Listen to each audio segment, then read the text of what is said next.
There's an old song, it's from the 80s, I think. It's not that old, but a song called Love Stinks. The refrain goes something like this. Love stinks, yeah, yeah. Love stinks, yeah, yeah. Jay Giles Band, they were brilliant songwriters.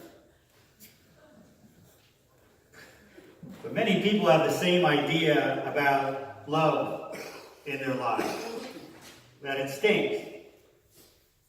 Of course, the poets of the world some of them want us to think that love is a many-splendored thing. You remember Frank Sinatra's song, Love is a many-splendored thing. It's the April rose that only grows in the early spring. Love is the nature's way of giving a reason to be living. The golden crown that makes a man a king. That's just part of the first verse. Love is special.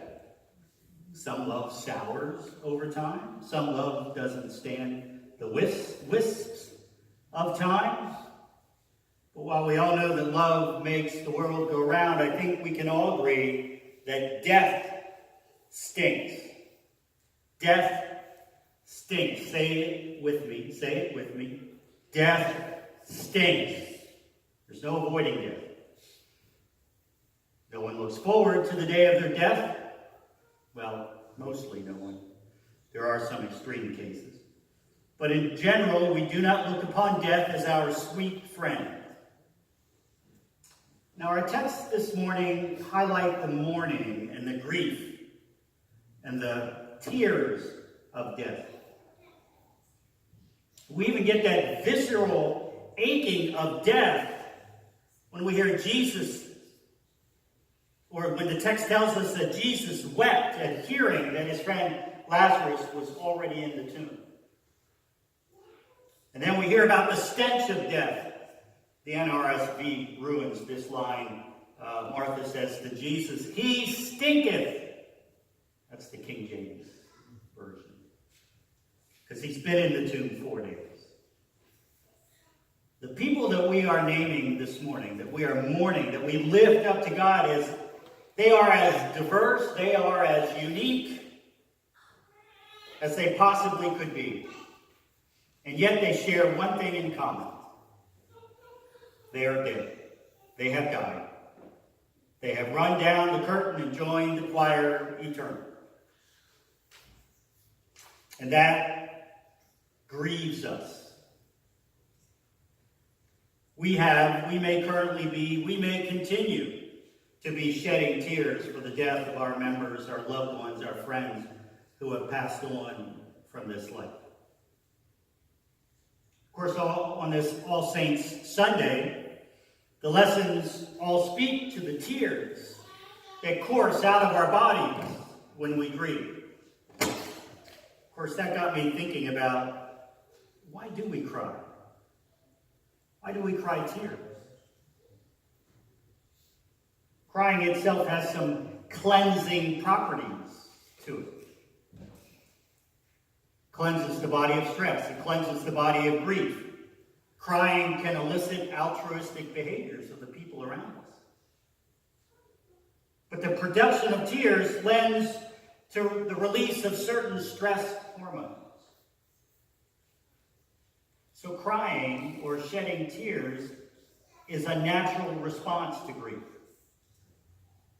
And we shouldn't hold our grief in. We should shed those tears. You know, in the days of Mary and Martha, there were professional wailers, professional criers that you could hire when there was a death, that they would walk along with you, wailing and crying. We hear that. We see that reflected in the text of the story of Lazarus. Now, there's no prescribed length of time to experience the grief, the loss of a loved one. No one should tell you how long you should grieve.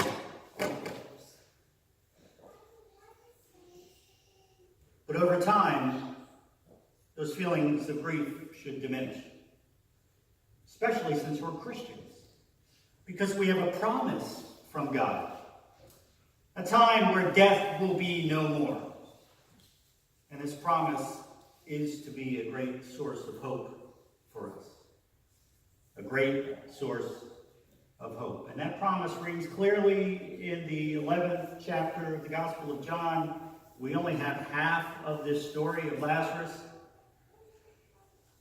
But at the very end of that story, Jesus shouts out, "Unbind him and let him loose." If we are true to our feelings, many of us will admit that the thought of death binds us up. It binds us up in fear and grief. And we often have a hard time trying to find ways to unbind ourselves. We get so wrapped up in fear and hopelessness. So much so that we often search for someone or something to unbind us. But we have what we need in the Scriptures. The first thing that wraps us up in fear with this text is the question, did God will Lazarus to die? That's a fair question.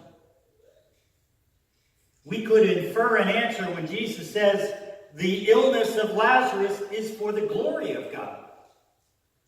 Is God using Lazarus for some bizarre teaching lesson? Does God will people to die to teach us lessons? I think we walk on dangerous ground when we claim that God's will is for someone to die. God does not will death, but God does welcome us when we die.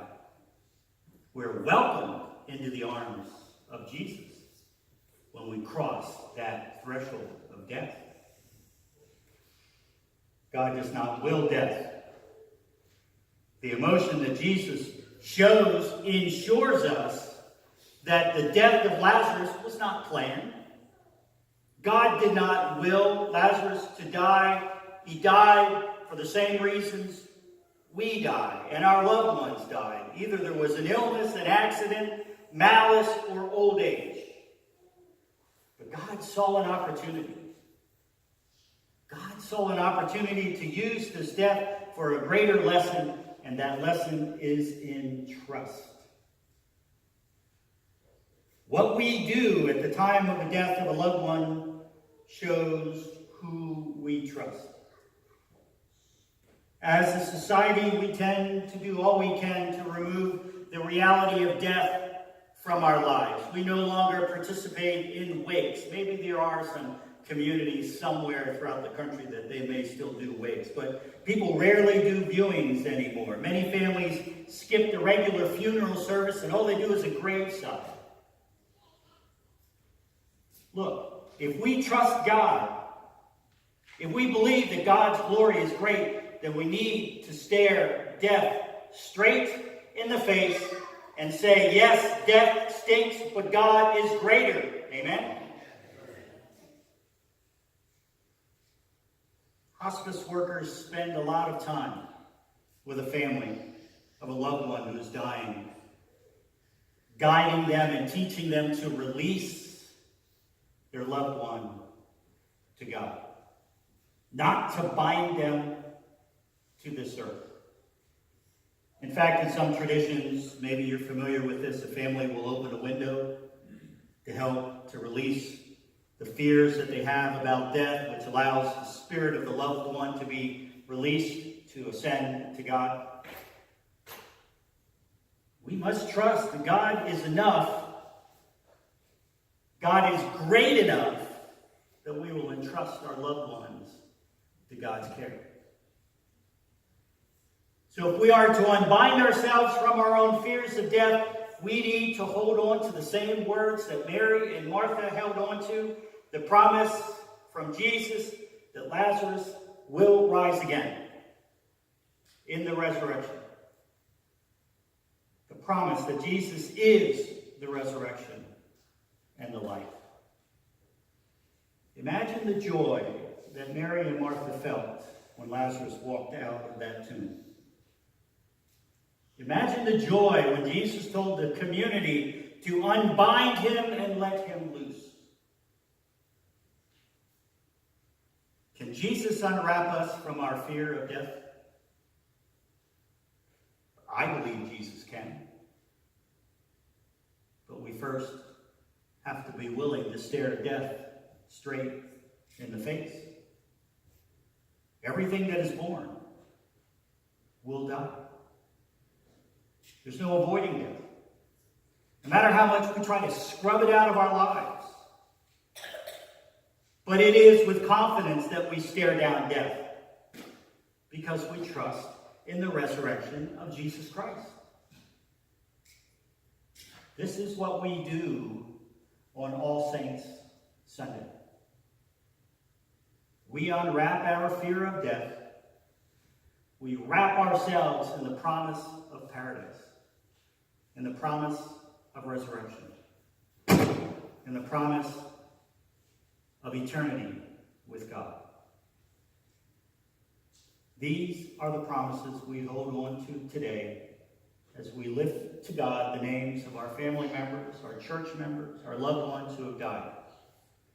Shirley E. Valentine, Gerald T. Baylor, Robert F. Brown, Julia Miracle Crawley Santiago, Joanne Davis, Shirley Angle, James Fickle, Exley Higas, Neil Hoy, Charles Kohler, Francis Moore, Jalen Santiago, Alicia Snyder, Miriam Warfield, and Jean Yarnell. May they rest in the arms of Jesus.